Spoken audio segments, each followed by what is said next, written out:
Thank you. And good morning. My name is Natalya Buga. I am a senior software developer at Bloomberg. Right at your mouth. Like that?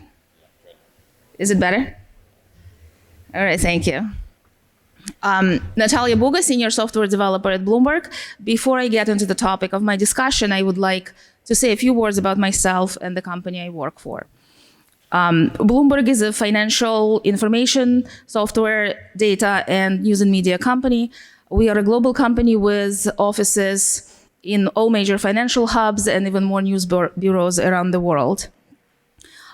We provide financial technology solutions such as analytics, trading platforms, data services, and news to our customers all over the world.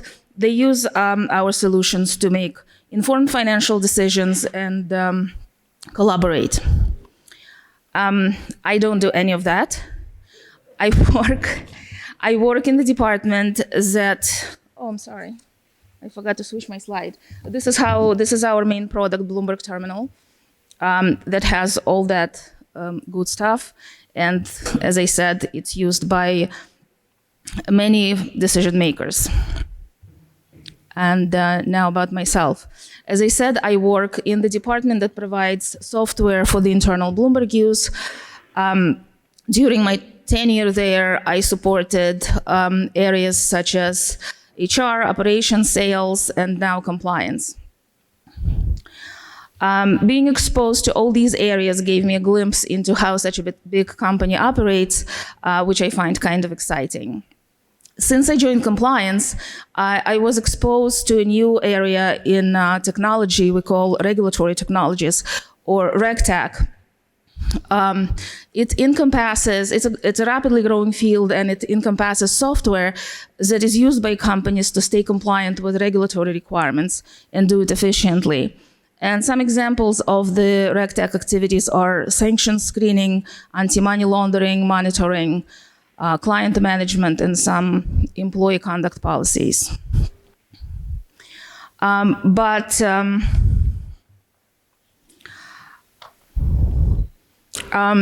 main aspect of my work that I particularly enjoy is having my users in the same company, often in the same building, which lets me get immediate feedback about my releases and learn about their work and the domain I support by communicating with my users in official and unofficial settings, and just picking up the phone and calling them and asking, hey, what do you think about this? Or getting a call from them with questions, well, why doesn't this work? Or more often, how do I do this? And often this will lead to a more in-depth discussions and some ideas about what we want to build next. And having this firsthand experience with coming up with these ideas and converting them into technical designs, and then eventually seeing a complete product gives me a sense of accomplishment and impact. And this brings me to my topic. I'm going to tell you about a small project that I worked on, and I'll talk about, I'm going to use it as an example to demonstrate how we approached finding a solution by employing design thinking. And I will also highlight my personal belief that good design will not only address user business problems, but will also eliminate distractions for developers and result in greater productivity and satisfaction with the end product. So what is design thinking? Often you will hear design thinking methodology or design thinking process. I like this quote from Michael Killing's book because it highlights the essence of design thinking as a way of thinking and considering perspectives of the users who directly interact with our products. So how does it work? 5 steps or processes have been established to carry out this process. And the first one is empathize, which basically you do want to understand the needs and the problems of your users and their ideal environment to achieve their goals. And it does require a certain level of curiosity and empathy. And when we talk about people who are directly affected by the product, we very often forget about ourselves. And I believe we as developers are definitely affected by the products we build. How much time do we want to spend on maintenance, on support? How are we going to operate our products? These considerations should be taken into account when we design them. Once we know, once we understand what the problems are and what the ideal outcome would be, we want to define our goals so that everyone is clear on the approach we want to take and what we are trying to achieve. And once we have that, we want to brainstorm and put forward the ideas and evaluate them and sort through them and figure out what are the best ones to achieve a good result. And after that, we want to build a prototype, even if it's a simple visualization, just so that there is a good understanding about the final product or a final process. And then we test it out. We do want to make sure we build what we set out to do. This process works best on the large and complicated problems, but for the purpose of this demo, I will use a simpler solution. So to give you a background into this problem, one of the basic and pretty critical actions in RegTech is screening, for example, sanctioned screened entities. I am in the middle of it. I provide operational solution. So basically what I need to do is acquire our data set and transfer it to the location where screening is performed.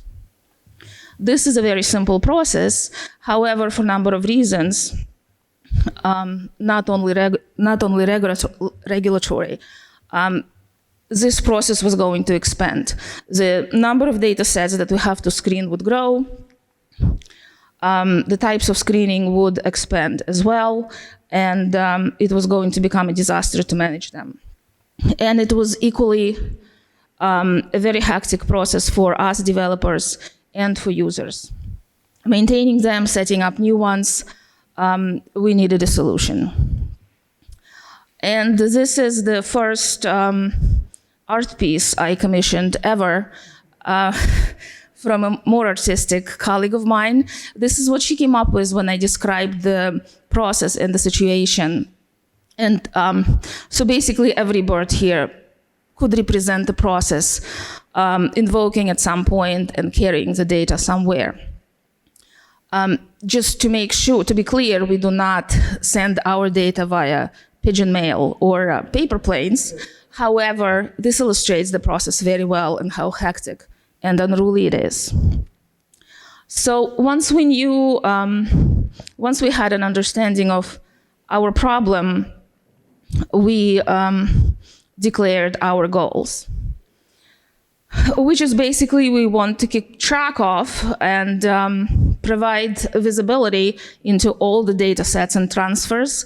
We want to set up the new ones in a timely manner and spend as little time and effort as possible. And that was kind of engineering feeling about it. And then we went into figuring out how we're gonna achieve it. Again, for the purpose of this presentation, it is a very simple demonstration, but this shows that there were a couple of ideas. One, I think took some courage to voice, which is basically, why touch this at all? Maybe we can just enhance it, because it already doesn't take a lot of time to set up a new process by duplicating the existing one. That was not an acceptable approach, just to mention that we would have to maintain multiple code bases for very similar solutions. And we already know the same bug would have to be fixed everywhere. The code base coverage would have to be increased everywhere. We have to migrate it. Well, we have to migrate all these processes. So very quickly it became clear that no, this is not a good solution. And it was pretty clear we want to have just one process that would take care of all these transfers. Probably based on the input. However, we also thought that this would not be ideal. We do not want to pass huge input variable list that is not very readable, and also this approach would not give us a good handle of the inventory. And then we thought about it a little longer and came up with a little modified approach. Well, what about if we store our input configuration somewhere and pass it to the process once we invoke it from the scheduler? Well, that way it does do what it's supposed to do based on the input, but the input is stored in one place. We do have a good inventory, and we could provide visibility into it if needed, and it's a much more readable and much better maintainable process. There was, however, a little concern that upfront it would require a little more effort to set up. However, we thought the benefits definitely outweigh the shortcoming, and we proceeded with this approach.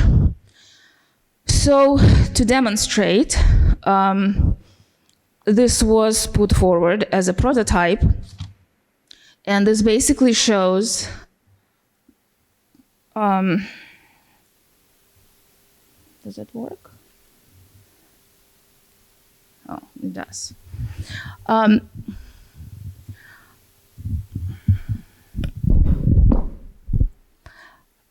This basically shows a very simple approach where we thought we're going to set up a dedicated storage location where data owners will place their data, and we are going to pick it up with this process that will wake up on schedule as needed, get the configuration from the whatever storage we're going to choose, and apply it and pick the proper data sets and send them to the proper location.